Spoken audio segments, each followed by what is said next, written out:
ബിസ്മില്ലാഹിർ റഹ്മാനിർ റഹീം. അൽഹംദുലില്ലാഹ് അസ്സലാത്തു വസ്സലാമു അലാ റസൂലിഹിൽ അമീൻ വഅലാ ആലിഹി വസഹ്ബിഹി അജ്മഈൻ. അമ്മാ ബഅദ്. ഏറെ പ്രിയം നിറഞ്ഞവരെ, അസ്സലാമു അലൈക്കും വറഹ്മത്തുള്ളാഹി വബറകാതുഹു.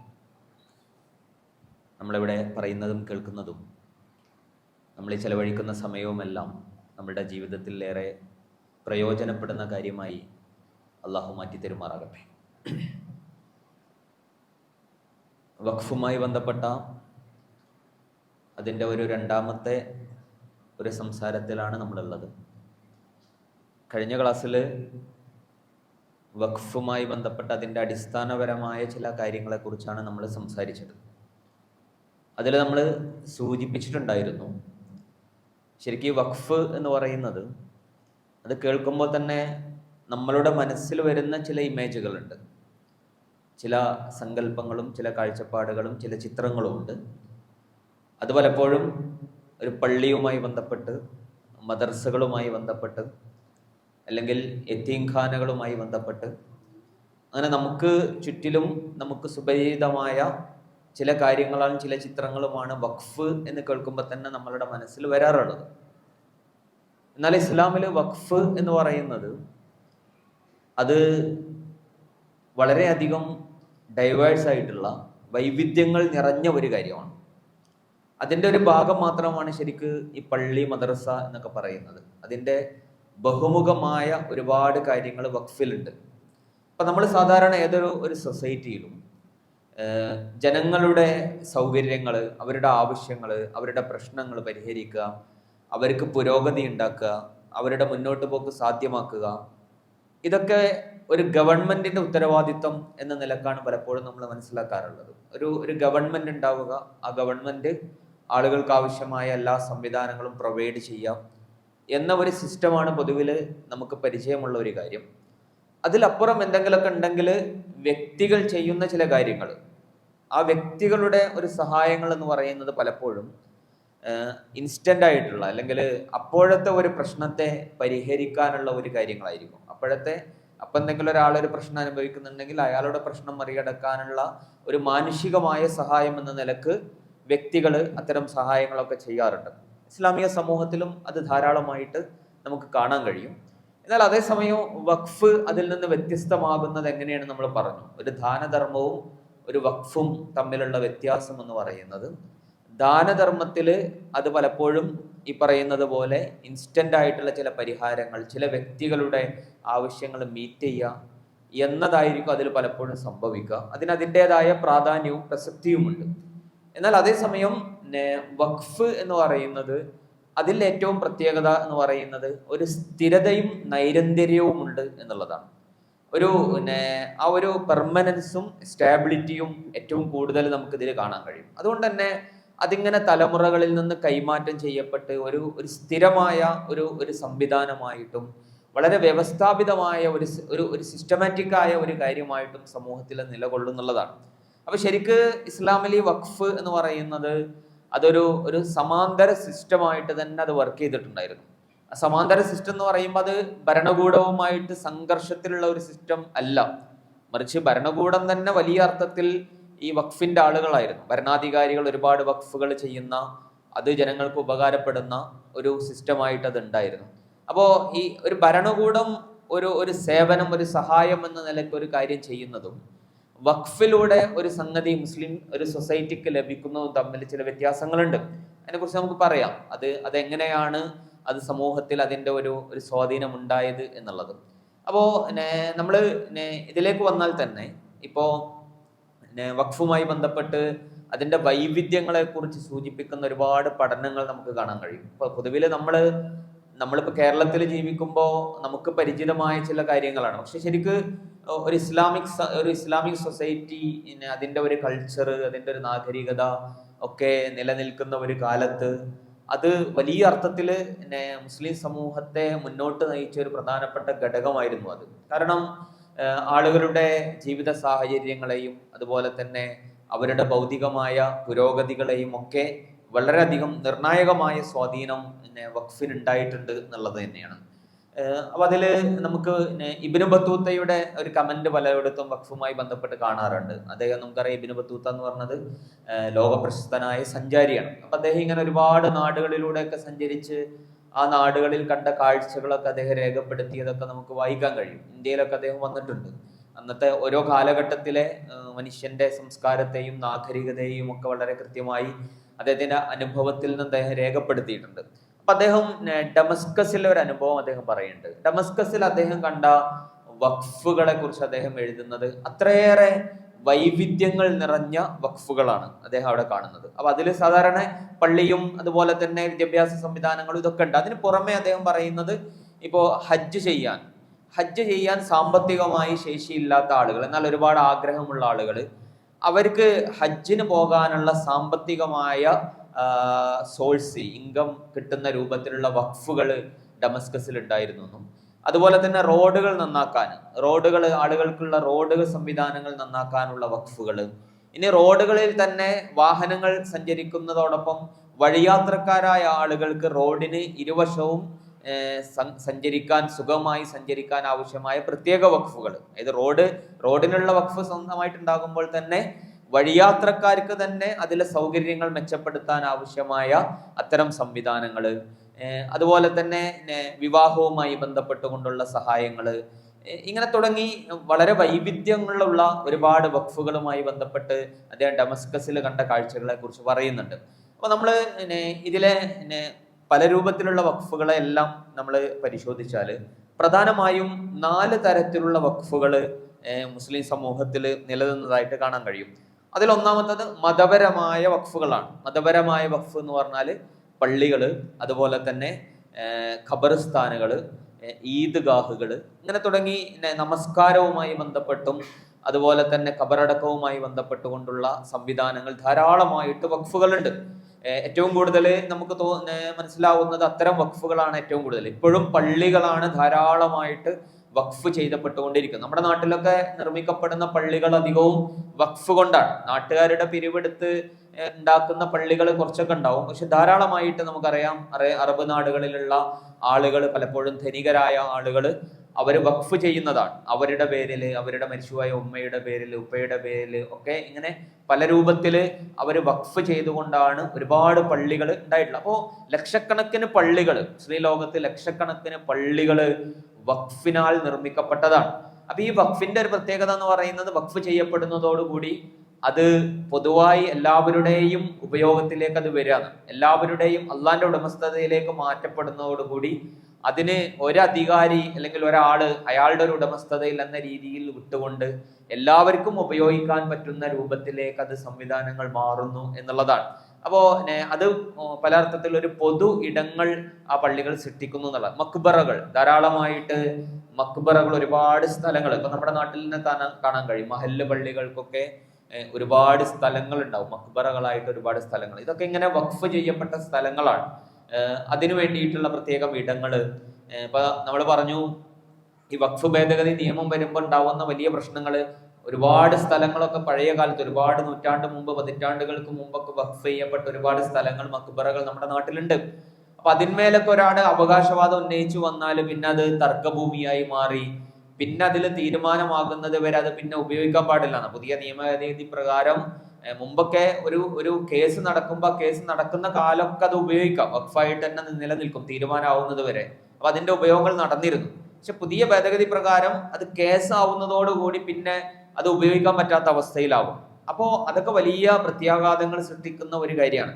അപ്പോ ഇങ്ങനെയുള്ള, അതുപോലെ ഈദ്ഗാഹുകൾ പലയിടത്തും വഖഫ് ചെയ്യപ്പെട്ടതായിട്ട് കാണാൻ കഴിയും. ഈദ് നമസ്കാരങ്ങൾക്ക് വേണ്ടിയിട്ട് അത്തരം സ്ഥലങ്ങൾ പ്രത്യേകമായി വഖഫ് ചെയ്യപ്പെട്ട, ഉത്തരേന്ത്യയിലൊക്കെ അങ്ങനത്തെ സ്ഥലങ്ങളൊക്കെ ഉണ്ട്.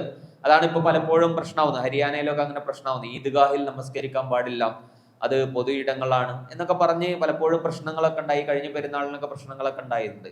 അപ്പൊ ഇത് പലപ്പോഴും പലയിടത്തൊക്കെ ഇങ്ങനെ വഖഫ് ചെയ്യപ്പെട്ട ഈദ്ഗാഹുകളൊക്കെ കാണാൻ കഴിയും. അപ്പൊ ഇതാണ് വഖഫിന്റെ ഒരു മേഖല. ഇത് നമുക്ക് സുപരിചിതമായ ഒരു മേഖലയാണ്.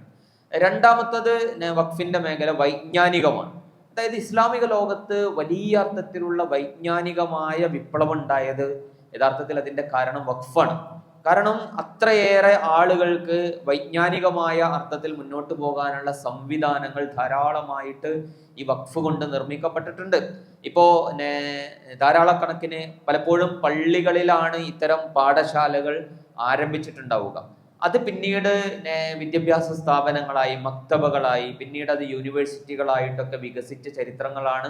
എല്ലാ യൂണിവേഴ്സിറ്റികളും പരിശോധിച്ചാൽ നമുക്ക് കാണാൻ കഴിയും. അപ്പോൾ ഇസ്ലാമിക ലോകത്തെ ഏറ്റവും പ്രധാനപ്പെട്ട യൂണിവേഴ്സിറ്റി അൽ അസർ യൂണിവേഴ്സിറ്റി കൈറോവിലുള്ളത്, അതാദ്യൊരു പള്ളിയിലാണ് അത് ആരംഭിച്ചിട്ടുള്ളത്. പിന്നെ ആ പള്ളിയിൽ അത് വികസിച്ച് വലിയ യൂണിവേഴ്സിറ്റികളായിട്ട് അത് മാറുകയാണ് ചെയ്യുന്നത്. അങ്ങനെ ഒരുപാട് വൈജ്ഞാനികമായ കേന്ദ്രങ്ങൾ ഉണ്ടായിട്ടുണ്ട്.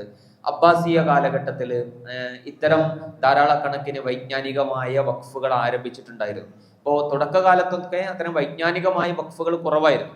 തുടക്കകാലത്ത് വഖഫുകൾ അധികവും ഈ ദരിദ്രരുടെ പ്രശ്നങ്ങൾ പരിഹരിക്കാൻ, പിന്നെ ആരാധനാലയങ്ങളുമായി ബന്ധപ്പെട്ടുകൊണ്ടൊക്കെയായിരുന്നു. പിന്നെ അബ്ബാസിയ കാലം മുതൽ കുറച്ചും കൂടി, കാരണം അബ്ബാസിയ ഖലീഫുമാര് പ്രത്യേകിച്ച് ഹാറൂൺ റഷീദിനെ പോലെയൊക്കെയുള്ള ഭരണാധികാരികൾ ഈ വൈജ്ഞാനികമായ മുന്നോട്ട് പോക്കിൽ ഒരുപാട് അർത്ഥത്തിൽ സേവനങ്ങൾ ചെയ്ത, അതുപോലെ തന്നെ താല്പര്യം ഉണ്ടായിരുന്ന ആളുകളാണ്. അതുകൊണ്ട് അവര് അത്തരം ധാരാളക്കണക്കിന് വിദ്യാഭ്യാസ സ്ഥാപനങ്ങൾ സ്ഥാപിച്ചിട്ടുണ്ട്. പിന്നെ ലൈബ്രറികൾ, അത് വളരെ പ്രധാനപ്പെട്ട ഒരു കാര്യമായിരുന്നു. മുസ്ലിം സമൂഹത്തിൽ ലൈബ്രറികൾ ധാരാളമായിട്ട് കാണാൻ കഴിയും. പ്രത്യേകിച്ച് ബഗ്ദാദിന്റെ ഒക്കെ ഹിസ്റ്ററി പരിശോധിച്ചാൽ ബഗ്ദാദിൽ വലിയ വലിയ ലൈബ്രറികൾ ഉണ്ടായിരുന്നു. ആ ലൈബ്രറികളിൽ ആയിരക്കണക്കിന് പുസ്തകങ്ങൾ അന്നത്തെ കാലത്ത് തന്നെ ഉണ്ടായിരുന്നു. അന്ന് പറയുന്നുണ്ട് യൂറോപ്പിലൊന്നും അവിടുത്തെ വലിയ വൈജ്ഞാനികമായ കേന്ദ്രങ്ങളിൽ പോലും വളരെ വിരലിലെണ്ണാവുന്ന പുസ്തകങ്ങൾ മാത്രം ഉണ്ടായിരുന്ന ഒരു കാലത്ത് ആയിരക്കണക്കിന് പുസ്തകങ്ങളുള്ള ധാരാളക്കണക്കിന് ഗ്രന്ഥശാലകൾ മുസ്ലിം ലോകത്തുണ്ടായിരുന്നു എന്നുള്ളതാണ്. ഇത് ഇങ്ങനെ വഖഫ് ചെയ്യപ്പെട്ട രീതിയിലാണ് ഇതുണ്ടായിരുന്നത്. അപ്പോൾ വിദ്യാഭ്യാസ സ്ഥാപനങ്ങള്, ലൈബ്രറികള്, പിന്നെ പ്രധാനപ്പെട്ട വൈജ്ഞാനികമായ വഖഫ് എന്നുള്ളത് സ്കോളർഷിപ്പുകളാണ്. ഈ സ്കോളർഷിപ്പുകൾ രണ്ട് രൂപത്തിലുണ്ടായിരുന്നു. ഒന്ന് അധ്യാപകർക്കുള്ള സ്കോളർഷിപ്പ് ഉണ്ടായിരുന്നു, മറ്റൊന്ന് വിദ്യാർത്ഥികൾക്കും ഉണ്ടായിരുന്നു. ഇപ്പൊ കൈറോവില് ഒരു പ്രത്യേകമായ ഒരു വഖഫ് സംവിധാനത്തെ കുറിച്ച് എഴുതപ്പെട്ടിട്ടുണ്ട്. അതിലെങ്ങനെയെന്ന് വെച്ചാൽ, ഈ അധ്യാപകർക്ക് യൂണിവേഴ്സിറ്റിയിലേക്ക് പോകാനുള്ള വാഹന സൗകര്യത്തിന് വേണ്ടി വഖഫ് ചെയ്യപ്പെട്ടതാണ്. അന്ന് വാഹനം എന്ന് പറഞ്ഞാൽ ഇങ്ങനത്തെ കാറും ബസ്സും ഒന്നല്ല, അന്ന് കുതിരയും അതുപോലെ തന്നെ കഴുതയും ഒക്കെയാണ് വാഹനങ്ങൾ. അപ്പോ അത്തരം വാഹനം പുറത്തേറിയിട്ട് ഈ അധ്യാപകർക്ക് അവരുടെ വീടുകളിൽ നിന്ന് യൂണിവേഴ്സിറ്റിയിലേക്ക് എത്താനുള്ള ചെലവുകളിലേക്ക് വഖഫ് ചെയ്യപ്പെട്ട ഭൂമികളും അതുപോലെ തന്നെ സംവിധാനങ്ങളും കൈറോവിൽ ഉണ്ടായിരുന്നതായിട്ടൊക്കെ പലരും രേഖപ്പെടുത്തിയിട്ടുണ്ട്. അത് വളരെ പ്രധാനപ്പെട്ട ഒരു സിസ്റ്റമായിരുന്നു. അധ്യാപകർക്ക് അത്തരം ഉസ്താദുമാർക്കൊക്കെയുള്ള അവരുടെ സാലറിയുമായി ബന്ധപ്പെട്ടുകൊണ്ടുള്ള ധാരാളക്കണക്കിന് വഖഫിനുള്ള സംവിധാനങ്ങൾ. വിദ്യാർത്ഥികൾക്കുള്ള സ്കോളർഷിപ്പുകൾ, വിദ്യാർത്ഥികൾക്ക് പഠിക്കുന്ന കാലത്ത് നമുക്കറിയാം അന്നൊക്കെ വളരെ ദരിദ്രമായ ചുറ്റുപാടുകളാണ്. അപ്പൊ ആ സമയത്ത് ഒരു വീട്ടിൽ നിന്ന് ഒരു കുട്ടി പഠിക്കാൻ പോകുക എന്ന് പറയുന്നത് അന്ന് കുറച്ചൊക്കെ ആരോഗ്യം ഉണ്ടാവുന്ന അവസ്ഥയിൽ ജോലിക്കൊക്കെ പോയി വീട് നോക്കുക എന്നുള്ള ഒരു സംവിധാനത്തിലാണ് ഉണ്ടാവുക. പക്ഷെ ഒരു കുട്ടി വിദ്യാഭ്യാസത്തിന് വേണ്ടി പോകണമെങ്കിൽ ആ കുട്ടിയുടെ ചെലവും പ്രയാസങ്ങളൊക്കെ ആയിരുന്നു. പക്ഷെ അത് പലപ്പോഴും ഇങ്ങനെ വഖഫ് സ്വത്തുക്കൾ ഉണ്ടായത് കൊണ്ട് തന്നെ ഒരുപാട് ആളുകൾക്ക് വിദ്യാഭ്യാസം നേടാൻ കഴിഞ്ഞിട്ടുണ്ട്.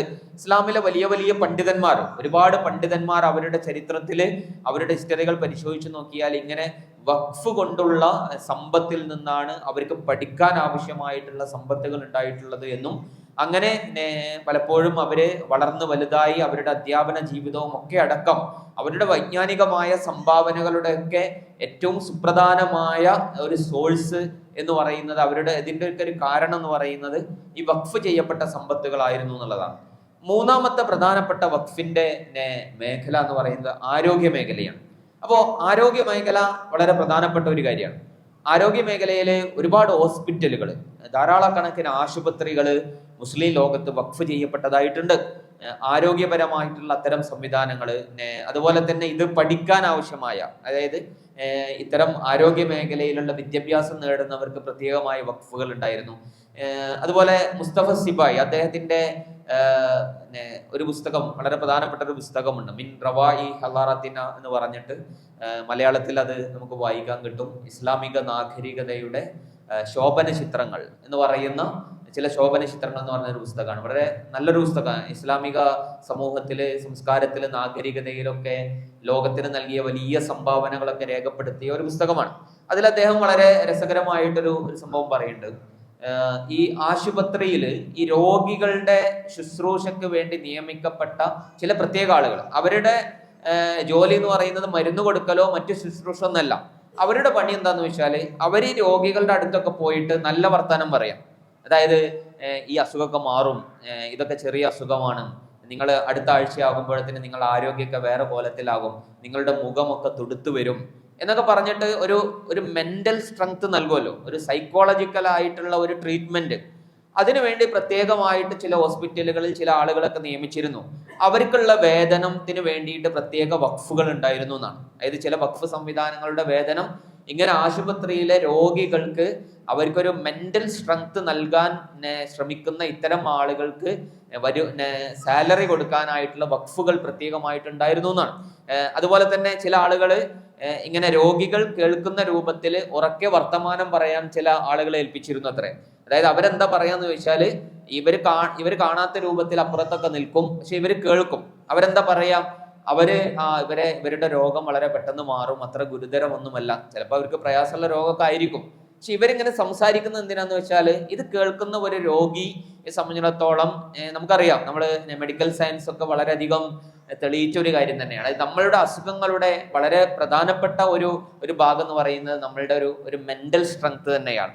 ഇത് മാനസികമായിട്ട് നമ്മൾ തളരുമ്പോഴാണ് നമ്മളുടെ അസുഖം ധാരാളമായിട്ട് കൂടുന്നതെന്നും മെന്റലി നമ്മൾ എത്രത്തോളം സ്ട്രോങ് ആവുന്നവോ അത്രത്തോളം നമ്മളുടെ ശാരീരികമായ അസുഖങ്ങളെ ഓവർകം ചെയ്യാൻ കഴിയുമെന്നതാണ്. അപ്പോൾ അതുകൊണ്ടാണ് പലപ്പോഴും പല അസുഖങ്ങളുടെയും ഒരു കാരണം മെന്റൽ പ്രോബ്ലം. അപ്പൊ നമ്മൾ പലപ്പോഴും ഡോക്ടർമാരുടെ അടുത്ത് പോയി ഈ വയറുവേദന അതുപോലെ തന്നെ അങ്ങനെ പല അസുഖങ്ങൾക്കൊക്കെ പോയാൽ ഡോക്ടർമാർ ആദ്യം ചോദിക്കുന്ന കാര്യം ടെൻഷൻ ഉണ്ടോയെന്ന് ചോദിക്കും. ഏത് അസുഖത്തിനും അവർ ചോദിക്കുന്ന ഒരു കാര്യം ടെൻഷനാണ്. അപ്പൊ നമ്മൾ ഇപ്പോൾ ഏറ്റവും കൂടുതൽ ഇപ്പോൾ ഷുഗർ രോഗികൾ ധാരാളമായിട്ടുണ്ട്. അപ്പൊ ഈ ഷുഗറിന്റെ ഏറ്റവും പ്രധാനപ്പെട്ട ഒരു റീസൺ ആയിട്ട് പറയുന്നത് ഭക്ഷണം കഴിക്കുക, പഞ്ചാര കഴിക്കുക എന്നതിനേക്കാളും കൂടുതൽ ടെൻഷൻ എന്നാണ്. ഇത് അസ്വസ്ഥത ഉണ്ടായാലാണ്, മെന്റലി നമ്മൾ ഡിസ്റ്റർബ് ആകുമ്പോഴാണ് ഇത് കൂടുതലായിട്ട് പ്രശ്നം ഉണ്ടാവുക എന്നതൊക്കെ.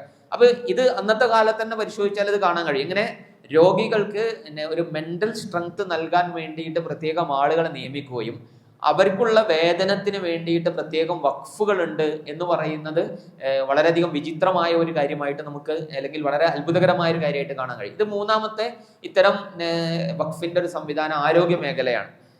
നാലാമത്തെ ഒരു മേഖല എന്നുള്ളത് ജനസേവനങ്ങളാണ്. അതിലൊരുപാട് കാര്യങ്ങൾ വരും.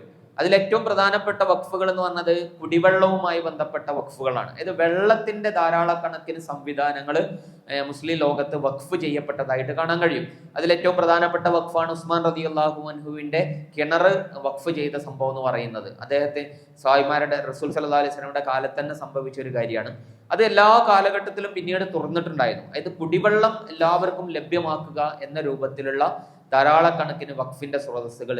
അതുപോലെ ദരിദ്രർക്ക് പ്രത്യേകമായിട്ട് അവർക്ക് ഭക്ഷണത്തിനുള്ള ഒരുപാട് സംവിധാനങ്ങൾ. പലപ്പോഴും പള്ളികളോടൊക്കെ ചേർന്നുകൊണ്ട് ചില ഭക്ഷണത്തിന് ദരിദ്രരായ ആളുകൾക്ക് എപ്പോഴും ഭക്ഷണം കിട്ടുന്ന സംവിധാനങ്ങളൊക്കെ ഉണ്ടാക്കിയിരുന്നു. അതിൽ പറയപ്പെടുന്ന ഒരു കാര്യം, ഈ ഒരു ഭരണാധികാരിയുടെ ഭാര്യ ഇത്തരത്തിൽ മസ്ജിദുൽ അഖ്സയോട് ചേർന്നിട്ടൊരു സംവിധാനം ഉണ്ടാക്കി. അതിന് തക്കിയ എന്ന ഒരു പേരിൽ ഒരു സംവിധാനം ഉണ്ടാക്കിയിരുന്നുവെന്നും അതാണ് പിന്നീട് നമ്മുടെ നാട്ടിലൊക്കെ തൈക്കാവ് എന്ന് പറയുന്ന രൂപത്തിൽ, അതായത് തൈക്കാവ് എന്ന് പറയുന്ന ചെറിയ പള്ളികളുണ്ട്, നിസ്കാര പള്ളി എന്നൊക്കെ പറയുന്ന തൈക്കാവുകളൊക്കെ കാണാൻ കഴിയും.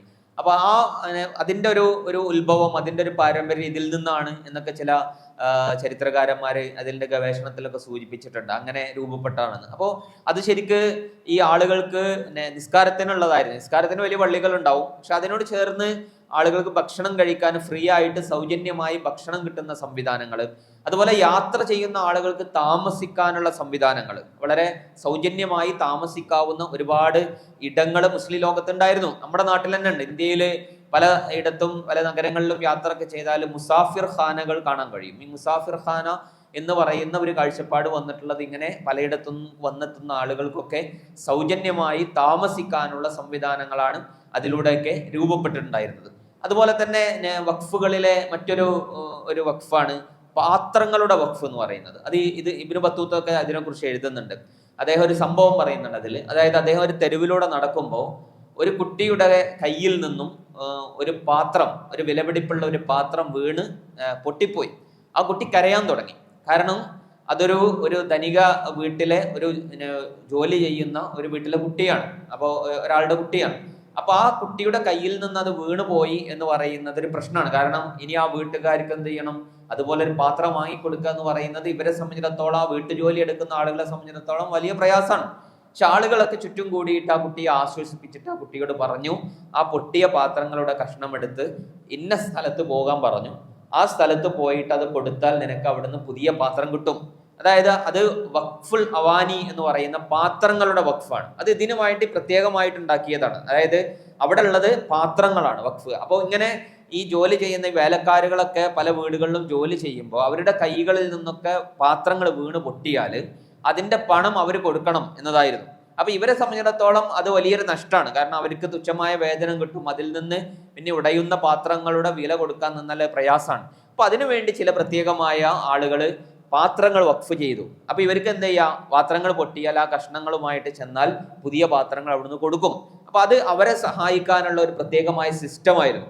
അപ്പോൾ ഇങ്ങനെ വളരെ മൈന്യൂട്ടായി പരിശോധിച്ചാൽ വളരെ പലതരത്തിലുള്ള എന്തൊക്കെയാണോ ആളുകളുടെ ആവശ്യങ്ങൾ, വ്യത്യസ്തങ്ങളായ ആവശ്യങ്ങൾ, അതൊക്കെ മീറ്റ് ചെയ്യുന്ന രൂപത്തിലാണ് ഈ വഖഫുകൾ നിലനിന്നിരുന്നതാണ്. അതുപോലെ വിവാഹവുമായി ബന്ധപ്പെട്ട് പുരുഷന്മാർക്കും സ്ത്രീകൾക്കും ആയിട്ടുള്ള വഖഫുകളുണ്ട്. അതായത് പുരുഷന്മാർക്ക് മഹർ, ഇപ്പൊ മഹർ എന്ന് പറയുന്നത് അത് നമുക്കറിയാലോ, അത് നമ്മുടെ നാട്ടിലൊക്കെ ഉള്ള പോലെ ചെറിയ മഹറൊന്നല്ല. ഒരു ഇസ്ലാമിക് ട്രഡീഷനിൽ കുറച്ചുകൂടി മഹർ കുറച്ച് വിലപിടിപ്പുള്ള കാര്യങ്ങളായിരിക്കും സ്ത്രീകൾ ആവശ്യപ്പെടുക. അപ്പോൾ അത് ആവശ്യപ്പെടുന്ന സമയത്ത് പലപ്പോഴും പല പുരുഷന്മാരെ സംബന്ധിച്ചിടത്തോളം അത് മീറ്റ് ചെയ്യാൻ കഴിയില്ല. കാരണം അവർക്ക് എല്ലാവർക്കും അങ്ങനെ സമ്പത്തുള്ള ആളുകളാവണമെന്നില്ല. അപ്പൊ റസൂൽ സല്ലല്ലാഹു അലൈഹി വസല്ലമയുടെ കാലത്ത് തന്നെ നമുക്ക് കാണാൻ കഴിയല്ലോ, വിവാഹം കഴിക്കാൻ വേണ്ടിയിട്ട് ഒരു യുവാവിനോട് ആവശ്യപ്പെടുമ്പോൾ മഹറായിട്ട് എന്താ കൊടുക്കാനുള്ളതെന്ന് ചോദിക്കുമ്പോൾ ഒന്നുമില്ല. അപ്പൊ അവസാനം ഒരു ഇരുമ്പിന്റെ മോതിരം അതെങ്കിലും കൊടുക്കുക എന്നൊക്കെ പറയുന്നത്. അപ്പോൾ അങ്ങനെയുള്ള ആളുകളൊക്കെ ഉണ്ടാവും. മഹറായിട്ട് കൊടുക്കാൻ അല്ലെങ്കിൽ മഹർ ആവശ്യപ്പെട്ട മഹർ കൊടുക്കാനുള്ള ഒരു സാമ്പത്തിക അവസ്ഥ അല്ല. അപ്പോൾ അങ്ങനെയുള്ള യുവാക്കളെ പ്രത്യേകമായി സാമ്പത്തികമായി സഹായിക്കാനുള്ള വഖഫ് പദ്ധതികൾ മുസ്ലിം ലോകത്തുണ്ടായിരുന്നു എന്നാണ്. അപ്പൊ അവർക്ക് അതിൽ നിന്ന് അവരുടെ മഹർ മീറ്റ് ചെയ്യാം. അതുപോലെ തന്നെ പെൺകുട്ടികൾക്ക് അവരുടെ വിവാഹത്തിന് ആവശ്യമായ വസ്ത്രങ്ങള്, അതുപോലെ ആഭരണങ്ങള്, അത് രണ്ട് രൂപത്തിലുണ്ടായിരുന്നു. അവർക്ക് സ്വന്തമായിട്ട് തന്നെ അത് നൽകുന്ന രൂപത്തിലുള്ള വഖഫുകളും, അത് മാത്രമല്ലാതെ വിവാഹത്തിന്റെ സമയത്തിന് ആവശ്യമായ, ഇപ്പൊ നമ്മുടെ നാട്ടിലൊക്കെ വാടകയ്ക്ക് കൊടുക്കുന്നത് പോലെ ഇപ്പോ വിവാഹത്തിന്റെ അന്നൊക്കെ അത്തരം അലങ്കാരങ്ങൾക്കുള്ള ആഭരണങ്ങളും വസ്ത്രങ്ങളൊക്കെ ഇപ്പൊ പലപ്പോഴും വാടകയ്ക്ക് നൽകുന്ന ഒരുപാട് സംവിധാനങ്ങളുണ്ട്. അതുപോലെ അന്ന് ഇസ്ലാമിക ലോകത്ത് ഒരുപാട് മുമ്പ് തന്നെ ഇതുണ്ടായിരുന്നു, ഈ സിസ്റ്റം ഉണ്ടായിരുന്നു. അത് വാടക ഒന്നും കൊടുക്കണ്ട, അവർക്ക് സൗജന്യമായിട്ട് ആ വിവാഹത്തിന്റെ നാളിലും ആഘോഷ സമയത്തൊക്കെ ഉപയോഗിക്കാൻ അത് തിരിച്ചു നൽകുക എന്ന വ്യവസ്ഥയിൽ ഇത്തരം വസ്ത്രങ്ങളും ആഭരണങ്ങളും ഒക്കെ വഖഫ് ചെയ്ത സംവിധാനങ്ങൾ മുസ്ലിം ലോകത്തുണ്ടായിരുന്നു എന്നാണ്. ഇത് മാത്രമല്ല, പിന്നെ മനുഷ്യന്മാരെ കാര്യം മാത്രമല്ല, മൃഗങ്ങൾക്കുള്ള വഖഫുകൾ അടക്കണ്ടായിരുന്നു. മൃഗങ്ങൾക്കുള്ള വഖഫുകൾ, അതായത് പൂച്ചകൾക്ക് ഭക്ഷണം കഴിക്കാനും അവർക്ക് കിടന്നുറങ്ങാനും ഒക്കെയുള്ള സ്ഥലങ്ങൾ പ്രത്യേകമായിട്ട് വഖഫ് ചെയ്യപ്പെട്ടിട്ടുണ്ടായിരുന്നു. അപ്പൊ അവിടെ ആളുകൾ ഭക്ഷണമൊക്കെ കൊണ്ടുപോയി വെക്കും. അവിടെ പൂച്ചകൾക്ക് കിടന്നുറങ്ങാം, അവർക്ക് ഭക്ഷണം കഴിക്കാം. അതുപോലെ തന്നെ വളർത്തു മൃഗങ്ങൾക്ക് ആവശ്യമായ ചികിത്സക്ക് വേണ്ടിയിട്ടുള്ള പ്രത്യേകമായ വഖഫുകൾ മുസ്ലിം ലോകത്തുണ്ടായിരുന്നു. ഇങ്ങനെ വളരെ വൈവിധ്യങ്ങൾ നിറഞ്ഞ, കുട്ടികൾക്ക് കളിക്കാനുള്ള ഗ്രൗണ്ട് വരെ വഖഫ് ചെയ്യപ്പെട്ടതുണ്ട് മുസ്ലിം ലോകത്ത്. അതായത് കുട്ടികൾക്ക് കളിക്കാനുള്ള ഗ്രൗണ്ടുകൾ വഖഫ് ചെയ്യപ്പെട്ട കാര്യങ്ങൾ കാണാൻ കഴിയും. അതുപോലെ തന്നെ ചില വിചിത്രമായ വഖഫുകളുണ്ട്. വിചിത്രം എന്ന് പറഞ്ഞാൽ ഇപ്പോ വഖഫുൽ ഗാലിബാത്ത് എന്നതാണ് അതിന്റെ പേര്. വഖഫുൽ ഗാലിബാത്ത് എന്ന് പറഞ്ഞാൽ ഈ ഭർത്താക്കന്മാരുമായിട്ട് പിണക്കുണ്ടായാൽ, ഒരു സ്ത്രീകൾക്ക് ഭർത്താക്കന്മാരായിട്ട് എന്തെങ്കിലും ഒരു പിണക്കുണ്ടായി, ഒരു പ്രശ്നം ഉണ്ടായി, അപ്പൊ പലപ്പോഴും പിന്നെ ആ വീട്ടിൽ നിൽക്കുക എന്ന് പറയുന്നത് തൊലാഖൊന്നും ആയിട്ടില്ല, തൊലാഖല്ലാനുള്ള ഉദ്ദേശമൊന്നുമില്ല, അല്ലെങ്കിൽ അങ്ങനത്തെ ഒരു അവസ്ഥയൊന്നും എത്തിയിട്ടില്ല, പക്ഷെ ചെറുതായി പിണക്കൊക്കെ ഉണ്ടായി. അപ്പൊ അവർക്ക് തൽക്കാലമായിട്ട് ആ വീട്ടിൽ നിന്ന് മാറി താമസിക്കാൻ പ്രത്യേകം വീടുകൾ വഖഫ് ചെയ്യപ്പെട്ടിരുന്നതാണ്. അതായത് ഇവർക്ക് ഇങ്ങനെ അടിണ്ടാക്കിയിട്ട് വന്നിട്ട് താമസിക്കുക, കുറച്ച് കഴിഞ്ഞിട്ട് തിരിച്ചു പോവാൻ ശരിയാവുമ്പോൾ. അപ്പൊ അങ്ങനെയുള്ള വഖഫുകൾ വരെ മുസ്ലിം ലോകത്ത് ഉണ്ടായിരുന്നു എന്നാണ്. അപ്പോൾ അത്തരം പ്രശ്നങ്ങൾ മീറ്റ് ചെയ്യാൻ, അത് പരിഹരിക്കാൻ ആവശ്യമായ സംവിധാനങ്ങൾ. അതുപോലെ വഖഫുൽ മുറാബിത്താത്ത് എന്ന് പറയും. വഖഫുൽ മുറാബിത്താത്ത് എന്ന് പറഞ്ഞാൽ ഈ തീർത്ഥാടനത്തിനും അതുപോലെ ദൂരദേശത്തേക്കൊക്കെ പല ആവശ്യങ്ങൾക്കും വേണ്ടിയിട്ട് പുരുഷന്മാർ യാത്ര ചെയ്യും. അങ്ങനെ യാത്ര ചെയ്യുമ്പോൾ പലപ്പോഴും ഈ സ്ത്രീകൾക്ക് വീടുകളിൽ ഒറ്റയ്ക്ക് നിൽക്കാനോ മറ്റൊക്കെ പ്രയാസങ്ങൾ ഉണ്ടെങ്കിൽ അത്തരം യാത്ര പോയ ആളുകൾക്കൊക്കെ ഒരുമിച്ച് നിൽക്കാനുള്ള സംവിധാനങ്ങൾ പ്രത്യേകമായി വഖഫ് ചെയ്യപ്പെട്ടിരുന്നു. ആ സ്ത്രീകൾക്ക് അവിടെ ഇവർ തിരിച്ചു വരുന്നത് വരെ, തീർത്ഥാടനത്തിനും മറ്റൊക്കെ പോയ ഹജ്ജിനോ ഉംറക്കൊക്കെ പോയാൽ കുറെ ദിവസങ്ങൾ കഴിയും. അപ്പൊ പുരുഷന്മാരില്ലാത്ത വീടുകളിൽ ഇവർക്ക് താമസിക്കാൻ പ്രയാസം ഉണ്ടാവും. അപ്പൊ സ്വാഭാവികമായിട്ടും അത്തരം സ്ത്രീകൾക്ക് ഒന്നിച്ച് താമസിക്കാനൊക്കെയുള്ള സംവിധാനങ്ങൾ മുസ്ലിം സമൂഹത്തിൽ വഖഫ് ചെയ്യപ്പെട്ടതായിട്ടൊക്കെ ചരിത്രത്തിൽ കാണാൻ കഴിയും. അപ്പൊ ഇങ്ങനെ നോക്കുമ്പോൾ വളരെ വൈവിധ്യപൂർണമായ ഒരുപാട് വഖഫുകൾ. അതുപോലെ വഖഫില് വളരെ പ്രത്യേകം നമ്മൾ നോക്കേണ്ട മറ്റൊരു കാര്യമാണ് സ്ത്രീകളുടെ വഖഫുകൾ എന്ന് പറയുന്നത്. ഇത് പുരുഷന്മാർ മാത്രമല്ല, ഇസ്ലാമിക സമൂഹത്തിൽ സ്ത്രീകൾ ധാരാളമായി വഖഫ് ചെയ്തിട്ടുണ്ട്, ഒരുപാട് സമ്പത്തുകൾ വഖഫ് ചെയ്തിട്ടുണ്ട്. അതിന്റെ കണക്കുകളൊക്കെ പറയുന്നത് മൊത്തം മുസ്ലിം ലോകത്തിലുള്ള വഖഫുകളിലെ 25% സ്ത്രീകൾ നൽകിയ വഖഫുകളാണെന്നാണ്. അത് ഗൾഫ് രാജ്യങ്ങളിൽ 40% വരുന്നതാണ്. ഗൾഫ് രാജ്യങ്ങൾ, അറബ് നാടുകളിൽ 40% വഖഫുകൾ എന്ന് പറയുന്നത് സ്ത്രീകളുടേതാണ് എന്ന് പല കണക്കുകളും പറയുന്നുണ്ട്. അപ്പോ അതില് ഒരുപാട് ചരിത്രങ്ങളുണ്ട് വഖഫിന്റെ ചരിത്രത്തിൽ. ഇപ്പോൾ സഹാബി വനിതകൾ മുതൽ അതുണ്ട്. ഇപ്പൊ ആയിഷ റളിയല്ലാഹു അൻഹ ഒരു വീട് വഖഫ് ചെയ്തതായിട്ട് ചരിത്രത്തിൽ കാണാൻ കഴിയും. അതുപോലെ അസ്മാ ബിൻത് അബീ ബക്കർ റളിയല്ലാഹു അൻഹ വഖഫ് ചെയ്തിട്ടുണ്ട്. അതുപോലെ ഹഫ്സ റളിയല്ലാഹു അൻഹ വഖഫ് ചെയ്തിട്ടുണ്ട്. ഫാത്തിമ ബീവി വഖഫ് ചെയ്തതിനെ കുറിച്ച് പറയുന്നുണ്ട്. സ്വഹാബി വനിതകള് വഖഫ് ചെയ്ത ധാരാളക്കണക്കിന് ഇതിനെക്കുറിച്ചുള്ള ചരിത്രങ്ങളുണ്ട്. അപ്പൊ അവിടെ മുതൽ തുടങ്ങുന്നുണ്ട് വനിതകളുടെ വഖഫുകൾ എന്ന് പറയുന്നത്.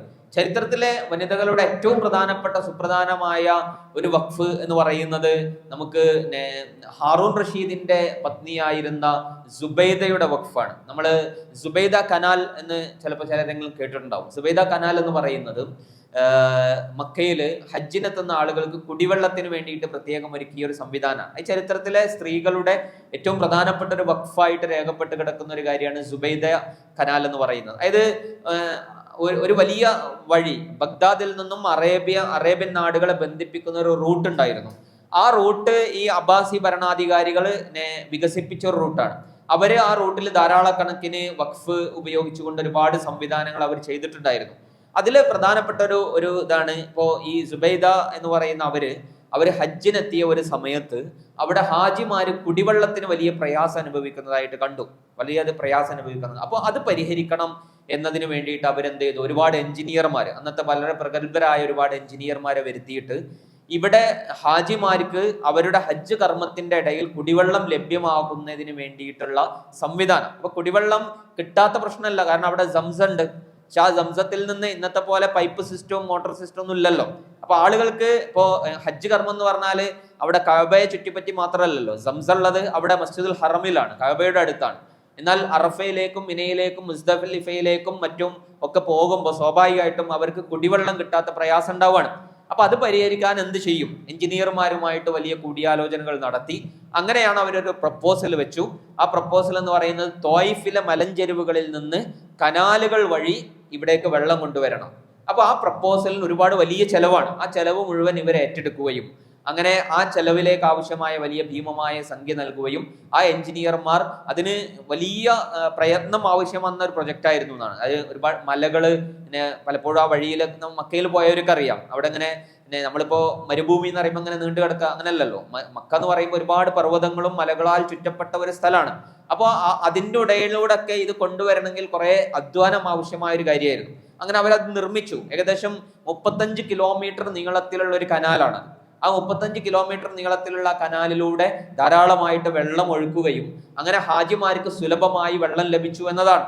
ഒരുപാട് വർഷക്കാലം, 1000 വർഷക്കാലം അത് ഉപയോഗിച്ചിട്ടുണ്ടായിരുന്നു. 950-കൾ വരെയൊക്കെ ആ കുടിവെള്ളത്തിന് വേണ്ടിയിട്ട് ആ കനാലുകൾ ഉപയോഗപ്പെട്ടതായിട്ടൊക്കെ ചരിത്രത്തിൽ കാണാൻ കഴിയും. ഇന്ന് നമുക്ക് അതിന്റെ ഒരു അവശിഷ്ടങ്ങളൊക്കെ കാണാം. എന്താ അത് ഉപയോഗിക്കുന്നൊന്നുമില്ല. ഇന്ന് സിസ്റ്റം ഒക്കെ വേറെ ഉണ്ടായതുകൊണ്ട് തന്നെ അതിന്റെ ആവശ്യമില്ല. അതിങ്ങനെ പലയിടത്തും തകർന്നു പോയിട്ടുണ്ടെങ്കിലും അതിന്റെ അവശേഷിപ്പുകളും മറ്റൊക്കെ പലയിടത്തും മക്കയിൽ പോയാൽ അറഫയിലൊക്കെ പോയാൽ നമുക്ക് ആ സൈഡുകളിലൊക്കെ അതിന്റെ കാണാൻ കഴിയും. അത് ചരിത്രത്തിലെ വളരെ പ്രധാനപ്പെട്ട ഒരു വഖഫാണ്. സുബൈദ കനാൽ എന്നാണ് അത് അറിയപ്പെടുന്നത്. അതുപോലെ തന്നെ സ്ത്രീകളുടെ വഖഫുകളിൽ ഏറ്റവും പ്രധാനപ്പെട്ട ഒരു കാര്യം ഫാത്തിമ അൽ ഫിഹിരി എന്ന് പറയുന്ന മൊറോക്കോയിൽ ഉണ്ടായിരുന്ന ഒരു വനിതയാണ്. അവര് ഫാസ് എന്ന് പറയുന്ന നഗരത്തില് ഒരു പള്ളി വഖഫ് ചെയ്തു. ആ പള്ളി വഖഫ് ചെയ്ത് ആ പള്ളി പിന്നീട് അവർ തന്നെ വികസിപ്പിച്ച് അതൊരു യൂണിവേഴ്സിറ്റി ആയിട്ട് വികസിപ്പിച്ചു എന്നാണ്. അത് ജാമിയ ഖുറവിയ്യീൻ എന്നറിയപ്പെടുന്നത്. ഖുറവിയ്യീൻ യൂണിവേഴ്സിറ്റി എന്ന് പറയുന്നത്, അതിനെക്കുറിച്ച് പറയുന്നത് ഇസ്ലാമിക ലോകത്ത് നിന്നല്ല, കാരണം അന്ന് മറ്റിടത്തൊന്നും യൂണിവേഴ്സിറ്റികൾ എന്നല്ല, ലോകത്തിലെ തന്നെ ഏറ്റവും ആദ്യത്തെ യൂണിവേഴ്സിറ്റികളിൽ ഒന്നായിട്ടൊക്കെ ആ യൂണിവേഴ്സിറ്റി എണ്ണപ്പെടുന്നുണ്ട്. അത് വഖഫ് ചെയ്തത് ഒരു സ്ത്രീയാണ്, ഫാത്തിമ അൽ ഫിഹ്രി എന്ന് പറയുന്ന. അവരുടെ ഒരു സഹോദരി ഉണ്ടായിരുന്നു, മറിയം അൽ ഫിഹ്രി എന്ന് പറയുന്ന. അവരും ഇതിൽ നിന്ന് പ്രചോദനം ഉൾക്കൊണ്ടുകൊണ്ട് മറ്റൊരു പള്ളിയും അതുപോലെ തന്നെ വിദ്യാഭ്യാസ സ്ഥാപനവും ഒക്കെ വഖഫ് ചെയ്തതായിട്ട് ചരിത്രത്തിൽ കാണാൻ കഴിയും. ഇങ്ങനെ സ്ത്രീകളുടേതായ മേൽനോട്ടത്തിൽ നടന്നിട്ടുള്ള അവരുടെ സമ്പത്ത് ഉപയോഗിച്ച് നടന്ന ധാരാളക്കണക്കിന് വഖഫുണ്ട്. അപ്പൊ അതിനെക്കുറിച്ചൊക്കെ ഗവേഷകർ പറയുന്ന ഒരു കാര്യം എന്ന് പറയുന്നത്, ഇസ്ലാമില് സ്ത്രീകളുടെ സ്വത്തുമായി ബന്ധപ്പെട്ട വളരെ പ്രധാനപ്പെട്ട ഒരു വശം കൂടി അതിലുണ്ട്. കാരണം ഇസ്ലാമില് സ്ത്രീകളെ സംബന്ധിച്ചിടത്തോളം അവർക്ക് സ്വകാര്യമായ സ്വത്ത് അവകാശം ഉണ്ട് അവർക്ക്. എന്നാൽ അവർക്ക് എന്തില്ല, അവർക്ക് ബാധ്യതകളില്ല എന്നാണ്. അവർക്ക് ചെലവഴിക്കാനുള്ള ബാധ്യതകളില്ല. പുരുഷന്മാരെ സംബന്ധിച്ചിടത്തോളം അവർക്ക് ചെലവഴിക്കാനുള്ള ബാധ്യതയുണ്ട്. അവരുടെ ഭാര്യമാരുടെ, മക്കളുടെ, മാതാപിതാക്കളുടെ ഒക്കെ ചെലവ് അവരാണ് വഹിക്കേണ്ടത്. എന്നാൽ അതേസമയം സ്ത്രീകളെ സംബന്ധിച്ചിടത്തോളം അവർക്ക് വരുമാന സ്രോതസ്സുകൾ ഉണ്ട്. ഇപ്പൊ മഹറിലൂടെ ലഭിക്കുന്ന വരുമാനമുണ്ട്. നേരത്തെ പറഞ്ഞ പോലെ നമ്മുടെ നാട്ടിലുള്ള പോലെ ചെറിയ മഹറൊന്നും ആവില്ല, അത്യാവശ്യം വലിയ മഹറൊക്കെ ഉണ്ടാവും. അതുമാത്രമല്ല, പിന്നെ അവർക്ക് കിട്ടുന്ന സമ്മാനങ്ങൾ, ഭർത്താക്കന്മാരും മറ്റൊക്കെ വ്യത്യസ്ത സമയത്തൊക്കെ നൽകുന്ന സമ്മാനങ്ങൾ, അത് അവർക്കുള്ള സ്വത്താണ്. അതുപോലെ തന്നെ അവരുടെ വീട്ടിൽ നിന്ന് ലഭിക്കുന്ന സമ്പത്തുണ്ടാവും. വിവാഹ സമയത്തൊക്കെ അവരുടെ വീട്ടുകാര്, പിതാക്കളൊക്കെ കൊടുക്കുന്ന സമ്പത്തുണ്ടാവും, അത് അവരുടെ സ്വത്താണ്. അതുകൂടാതെ അനന്തരാവകാശമായിട്ട് കിട്ടുന്ന സമ്പത്തുണ്ടാവും. അപ്പൊ ഇങ്ങനെ പല സ്ത്രീകളുടെയും അടുത്ത് ഭീമമായ സമ്പത്തുണ്ടായിരുന്നു. ധനികരായ സ്ത്രീകളെ സംബന്ധിച്ചിടത്തോളം അവർക്ക് മറ്റു ചെലവുകളും ബാധ്യതകളൊന്നും ഇല്ലാത്തത് കൊണ്ട് ധാരാളക്കണക്കിന് സ്വത്തുണ്ടായിരുന്നു. അങ്ങനെ ഈ സ്വത്തുണ്ടായിരുന്ന സ്ത്രീകളൊക്കെ ധാരാളമായിട്ട് വഖഫ് ചെയ്യുകയും ചെയ്തിട്ടുണ്ട്. അങ്ങനെയാണ് ഇസ്ലാമിക ലോകത്ത് സ്ത്രീകളുടേതായ ധാരാളക്കണക്കിന് വഖഫുകൾ ഉണ്ടായിട്ടുള്ളത് എന്നാണ്. അതാണ് നേരത്തെ സൂചിപ്പിച്ചത്.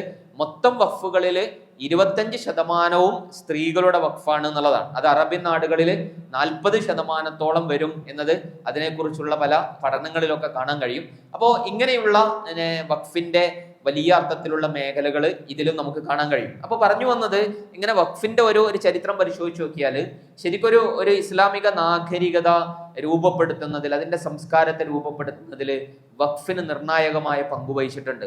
അത് മുസ്ലിം ലോകത്തെ വ്യത്യസ്ത എല്ലാ മേഖലകളിലും മുന്നോട്ട് നയിച്ചിട്ടുണ്ട്. ഇസ്ലാമിന്റെ പല മൂല്യങ്ങളെയും പ്രായോഗികമാക്കാൻ വഖഫാണ് സഹായിച്ചിട്ടുള്ളത്. ഇപ്പൊ ഇസ്ലാമിന്റെ ഏറ്റവും പ്രധാനപ്പെട്ട മൂല്യമാണ് ക്ഷേമം എന്ന് പറയുന്നത്, അതായത് പട്ടിണി മാറുക എന്ന് പറയുന്നത്. അപ്പൊ പട്ടിണി ഇല്ലാത്ത ആളുകൾ ഉണ്ടാവുക എന്ന് പറയുന്നത് ഇസ്ലാമിന്റെ വലിയൊരു മൂല്യമാണ്. അപ്പൊ നമ്മള് ഹജ്ജ് മാസത്തിലാണുള്ളത്. അപ്പോൾ ഇബ്രാഹിം നബിയുടെ പ്രാർത്ഥന ഒക്കെ നമ്മൾ കേൾക്കുന്നതാണ്. അതിനെക്കുറിച്ച് ഖുതുബകളൊക്കെ കേട്ടിട്ടുണ്ടാവും. പ്രാർത്ഥനയിൽ പ്രധാനപ്പെട്ട ഒരു ഭാഗം ഇവിടെ താമസിക്കുന്ന ആളുകൾക്ക് ഭക്ഷണം നൽകണം എന്നുള്ളതാണ്. നിർഭയത്വവും അതുപോലെ ക്ഷേമവും എന്ന് പറയുന്നത് ഇസ്ലാമിന്റെ വലിയൊരു കൺസെപ്റ്റാണ്.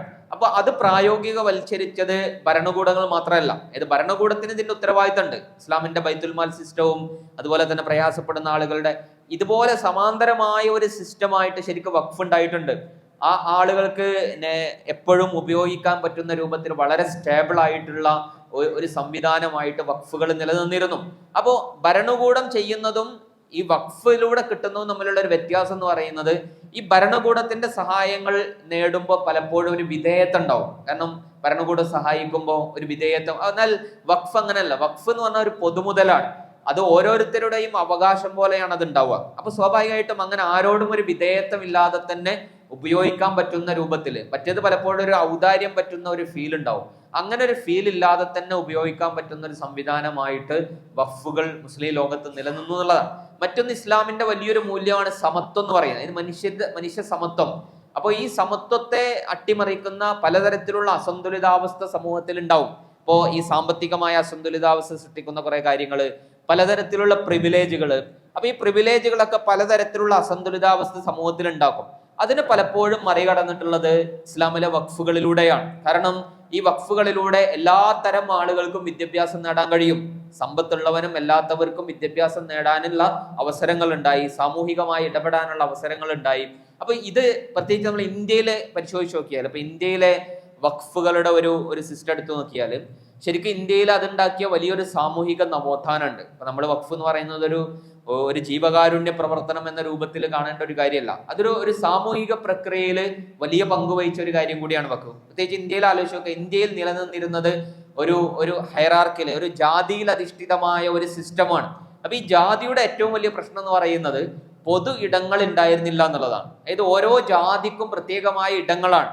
ആ ഇടങ്ങൾ എന്ന് പറയുന്നത് വഴികൾ മുതൽ, അവരുടെ ആരാധനാലയങ്ങൾ മുതൽ, അവരുടെ വൈജ്ഞാനിക ഇടങ്ങൾ മുതൽ, ഇങ്ങനെ എല്ലാം അവരുടെ ഒരു പ്രത്യേകമായ ജാതി കമ്പാർട്ട്മെന്റുകളായിരുന്നു. അതിൽ പല ജാതികൾക്കും പല ഇടങ്ങളും ഇല്ലാതിരുന്നു. കാരണം അറിവ് നേടുക എന്ന് പറയുന്നത് അത് താഴ്ന്ന ജാതിക്കാർ എന്ന് അവര് കണക്കാക്കിയിട്ടുള്ള ആളുകൾക്ക് അറിവ് നേടാനുള്ള ഒരു സംവിധാനം ഉണ്ടായിരുന്നില്ല. പൊതു ഇടങ്ങളില്ലായിരുന്നു. ശരിക്ക് ഇന്ത്യയിൽ പൊതു ഇടങ്ങൾ സാധ്യമാക്കിയത് മുസ്ലിങ്ങളാണ്, വഖഫാണ്. കാരണം ഇവിടെ ഉണ്ടായിട്ടുള്ള ഒരുപാട് സൂഫി ഖാൻഖാഹുകൾ ഉണ്ടായിരുന്നു. അതായത് സൂഫിയാക്കളായ ഒരുപാട് പണ്ഡിതന്മാർ. ശരിക്കും ഉത്തരേന്ത്യയിലൊക്കെ ഇസ്ലാമിനെ വളർത്തിയത് ഈ സൂഫി പണ്ഡിതന്മാരാണ്. ഇന്ത്യയില്, കേരളത്തിൽ പലപ്പോഴും ഇസ്ലാം കൊണ്ടുവന്നത് ഈ അറബികളായ കച്ചവടക്കാരിലൂടെ ആണെങ്കിൽ ഉത്തരേന്ത്യയിൽ ഇസ്ലാമിനെ ധാരാളമായിട്ട് വളർത്തിയത് ഈ സൂഫി പണ്ഡിതന്മാരിലൂടെയാണ്. അജ്മീറിലെ ഖാജ മൊയ്തീൻ ചിഷ്തി മുതൽ, അതുപോലെ തന്നെ ഡൽഹിയിലെ അവിടുത്തെ നിസാമുദ്ദീൻ ഔലിയ, ഇങ്ങനെ തുടങ്ങി ഒരുപാട് ഔലിയാക്കള് വിശേഷിപ്പിക്കപ്പെടുന്ന സൂഫിയകൾ, അവരുടെ ഒരു പ്രത്യേകത എന്ന് പറയുന്നത് അവരുടെ ആശ്രമങ്ങൾ, നമ്മൾ പറയുന്ന അത്തരം പള്ളികൾ കേന്ദ്രീകരിച്ചു കൊണ്ടൊക്കെയുള്ള ഇടങ്ങൾ ഉണ്ടാവും. അവിടേക്ക് ആർക്കും കടന്നു വരാം. അപ്പോൾ അവിടെ പ്രത്യേക ജാതി പ്രശ്നങ്ങളില്ല, മതത്തിന്റെ പ്രശ്നങ്ങളില്ല, സമ്പത്തിന്റെ പ്രശ്നങ്ങളില്ല, അങ്ങനെയുള്ള ഒരു വിവേചനങ്ങളും ഇല്ലാതെ ഏത് മനുഷ്യർക്കും വന്നിരിക്കാനും അവരുടെ ക്ലാസ്സുകൾ കേൾക്കാനും ഒന്നിച്ച് ഭക്ഷണം കഴിക്കാനുമുള്ള സംവിധാനങ്ങൾ ഉണ്ടായിരുന്നു. അപ്പോൾ അതുണ്ടാക്കിയിട്ടുള്ള വലിയൊരു സാമൂഹിക നവോത്ഥാനം ഉണ്ടായിരുന്നു. കാരണം അതുവരെ ഇന്ത്യയിൽ അങ്ങനത്തെ പൊതു ഇടങ്ങൾ ഉണ്ടായിരുന്നില്ല. എല്ലാവർക്കും ഒരുമിച്ചിരിക്കാനും ഒരുമിച്ച് ഭക്ഷണം കഴിക്കാനും ഒന്നും പറ്റുന്ന അവസ്ഥകൾ ഉണ്ടായിരുന്നില്ല. അത് മാറിയത് ഇത്തരം വഖഫുകളിലൂടെയാണ്. കാരണം അത്തരം ഇടങ്ങൾ വഖഫ് ചെയ്യപ്പെട്ടു, അവിടെ വരുന്ന ആളുകൾക്ക് ഭക്ഷണങ്ങൾ വഖഫ് ചെയ്യപ്പെട്ടു, അവരുടെ സംവിധാനങ്ങൾ, സൗകര്യങ്ങൾ, താമസത്തിന്റെ സംവിധാനങ്ങൾ വഖഫ് ചെയ്യപ്പെട്ടു. ഇങ്ങനെ ഒരുപാട് വഖഫുകളുടെ സംവിധാനങ്ങളിലൂടെ ഇന്ത്യയിൽ പല സാമൂഹികമായ മാറ്റങ്ങൾക്കും കാരണമായത് ഈ വഖഫാണ് എന്നുകൂടി നമുക്ക് കാണാൻ കഴിയും. അതുപോലെ തന്നെ വഖഫിൽ നമ്മൾ പ്രത്യേകം ഇതിന്റെ ഗുണങ്ങൾ നമ്മൾ പരിശോധിച്ച് നോക്കുമ്പോൾ കാണാൻ പറ്റുന്ന ഒരു പ്രധാനപ്പെട്ട കാര്യം എന്ന് പറയുന്നത്, പ്രത്യേകിച്ച് ഈ വിദ്യാഭ്യാസ മേഖലയിലൊക്കെ ഉള്ള വഖഫിന്റെ ഒരു ഗുണം ഉണ്ടായത്, പലപ്പോഴും ഈ കൊട്ടാര പണ്ഡിതന്മാരുണ്ടാവും എല്ലാ കാലത്തും. കൊട്ടാര പണ്ഡിതന്മാർ എന്ന് പറഞ്ഞാൽ ഈ അറിവുള്ള കുറെ ആളുകൾ ഉണ്ടാവും.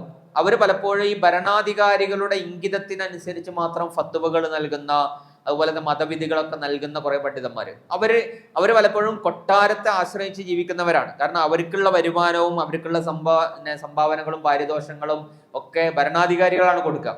സ്വാഭാവികമായിട്ടും അവരോടൊരു വിധേയത്വം ഉണ്ടാവും. ആ വിധേയത്വത്തിൽ നിന്നുകൊണ്ടുള്ള കുറെ ഫത്വകളും മറ്റൊക്കെയാണ് ഉണ്ടാവുക. അതാണ് കൊട്ടാരം പണ്ഡിതന്മാർ എന്നൊക്കെ പറയുന്നത്. എന്നാൽ അതല്ലാത്ത മറ്റൊരു വിഭാഗം പണ്ഡിതന്മാരുണ്ടായിരുന്നു. അവര് പലപ്പോഴും ഈ ഭരണാധികാരികളുടെ ഇംഗിതത്തിന് വഴങ്ങാത്ത, അവരുടെ താല്പര്യത്തിനൊത്ത് മുന്നോട്ട് പോവാത്ത, സ്വതന്ത്രമായി ഫത്വകളും മതവിധികളും അധ്യാപനങ്ങളും നടത്തിയ പണ്ഡിതന്മാരാണ്. അത് ശരിക്കും സാധ്യമായത് വഖഫ് കൊണ്ടാണ്. കാരണം എന്താണെന്ന് വെച്ചാൽ ഇത്തരം പണ്ഡിതന്മാർക്ക് ശമ്പളം നൽകാനും അവർക്ക് സാലറി നൽകാനും ഒക്കെയുള്ള വഖഫ് സംവിധാനങ്ങൾ മുസ്ലിം ലോകത്ത് ഉണ്ടായിരുന്നു. വിദ്യാർത്ഥികൾക്കുള്ള സ്കോളർഷിപ്പ് പോലെ തന്നെ ഇത്തരം പണ്ഡിതന്മാർക്കുള്ള വരുമാന മാർഗങ്ങൾ ഉണ്ടായിരുന്നു. അതുകൊണ്ട് തന്നെ അവർക്ക് ഗവൺമെന്റിനെയോ ഭരണാധികാരിയെയോ ഒന്നും ആശ്രയിക്കാതെ തന്നെ അവർക്ക് മാന്യമായിട്ട് ജീവിക്കാൻ കഴിഞ്ഞിരുന്നു. അതുകൊണ്ട് തന്നെ വിധേയത്വമില്ലാത്ത പണ്ഡിതന്മാരൊക്കെ മുസ്ലിം സമൂഹത്തിൽ രൂപപ്പെടുന്നതിൽ ഈ പറയുന്ന വഖഫിന്റെ സംവിധാനങ്ങൾക്ക് ഒരുപാട് പങ്കുണ്ട്. വഖഫിന്റെ മറ്റൊരു ഗുണം എന്ന് പറയുന്നത്, ഈ നമുക്ക് കാണാൻ കഴിയും പലപ്പോഴും ഈ മത ഭൗതിക പരമായ ഒരു വേർതിരിവ് പൊതുവെ കൽപ്പിക്കപ്പെടാറുണ്ട്. പലതരത്തിലുള്ള വ്യവഹാരങ്ങളിൽ അത് വരും. ഇപ്പൊ മതം എന്ന് പറയുമ്പോൾ ആളുകളുടെ മനസ്സിലുള്ള ഒരു കൺസെപ്റ്റ് എന്ന് പറയുന്നത് ആരാധന, അനുഷ്ഠാനങ്ങള്, അത്തരം കാര്യങ്ങൾ നന്നാക്കാന് ഒക്കെ ഉള്ള ഒരു സംവിധാനം. അതുകൊണ്ട് മനുഷ്യന്മാർക്ക് ഉപകാരമുള്ള പ്രത്യേകിച്ച് കാര്യങ്ങളൊന്നുമില്ല എന്ന് പറയുന്ന ഒരു കൺസെപ്റ്റ് പൊതുവെ ഉണ്ടാവാറുണ്ട്. ഇപ്പൊ നമ്മുടെ നാട്ടിലൊക്കെ എപ്പോഴും നിലനിൽക്കുന്ന ഒരു കൺസെപ്റ്റാണ്. അതുകൊണ്ടാണ് നമ്മുടെ നാട്ടിലൊക്കെ പല മുദ്രാവാക്യങ്ങൾ നമുക്ക് കാണാൻ കഴിയും.